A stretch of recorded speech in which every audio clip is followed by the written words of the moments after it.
एक झोपड़ी में प्रसव पीड़ा से कराहती औरत। बाहर बिजली चमक रही है। एक साधु दरवाजे पर आता है।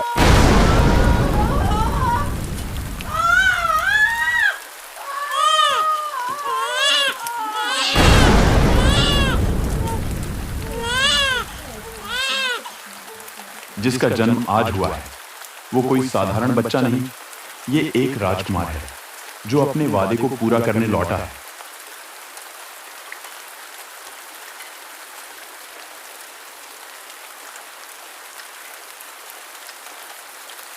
दस साल बाद लड़के का नाम है अर्जुन।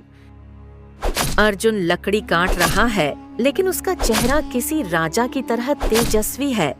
गांव वाले कहते हैं, अरे देखो देखो, गांव वालों, उस लड़के को कितना मेहनती है। हाँ, सच में ये कोई साधारण लड़का नहीं लग रहा है। गरीब घर में पैदा हुआ है, पर चाल ढाल देखो, जैसे कोई राजा हो।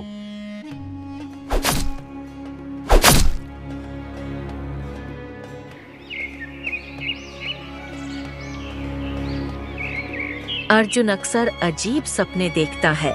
तलवारें, महल, एक युद्ध और एक वादा।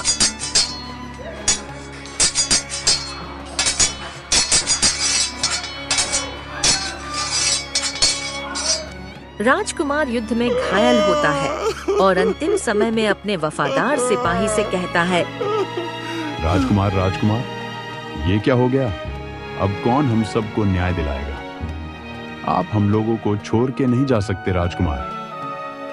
चिंता मत करो मेरे मित्र, मैं अगले जन्म में आकर अपने राज्य को न्याय दिलाऊंगा। ये मेरा वादा है। ये क्या था? ये कोई सपना नहीं था। इसमें जरूर कोई रहस्य है। मुझे इस रहस्य का पता लगाना होगा।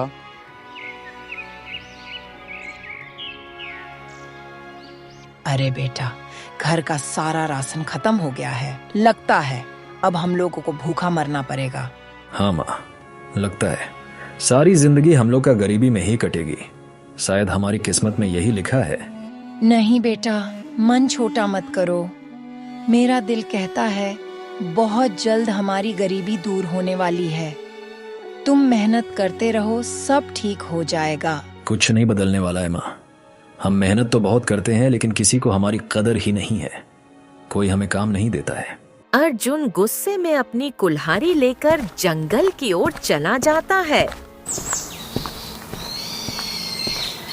अर्जुन घने जंगल में नदी के किनारे बैठकर अपने किस्मत को कोस रहा था।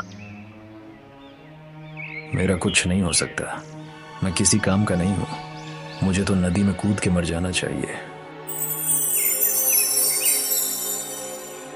रुको बेटा, थोड़ा सब्र करो। तुम कोई मामूली बालक नहीं हो। बहुत जल्द तुम इस राज्य पे राज करोगे। क्या ये बाबा सच बोल रहे थे? ये कोई चमत्कारी बाबा थे? अर्जुन वापस अपने गांव लौट गया। गांव का जमींदार लोगों पर जुल्म करता है। मुझे छोड़ दो, मत मारो। मैं जल्द ही सारा गर्जा चुका दूंगा। अब तेरा कोई बहाना नहीं चलेगा बुढ़े, आज तू मरेगा। इसे छोड़ दीजिए सरपंच जी, नहीं तो ये मर जाएंगे। हम आपके आगे हाथ जोड़ते हैं। तभी अर्जुन आता है और बोलता है,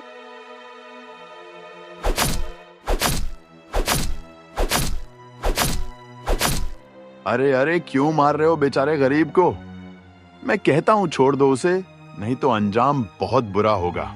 देखो बच्चे, तुम हमारे मामले में टांग मत अड़ाओ, वरना तुम भी मारे जाओगे। अच्छा, तो तुम लोग ऐसे नहीं मानोगे। मैं फिर से कहता हूँ, छोड़ दो उसे। बस बहुत हुआ, अब तुम भी मरोगे। जमींदार अपने दोनों आदमी को बोलता है अर्जुन को मारने के लिए। जमींदार के दोनों आदमी अर्जुन को मारने के लिए अर्जुन के पास जाते हैं। अर्जुन जोर का लात मारता है।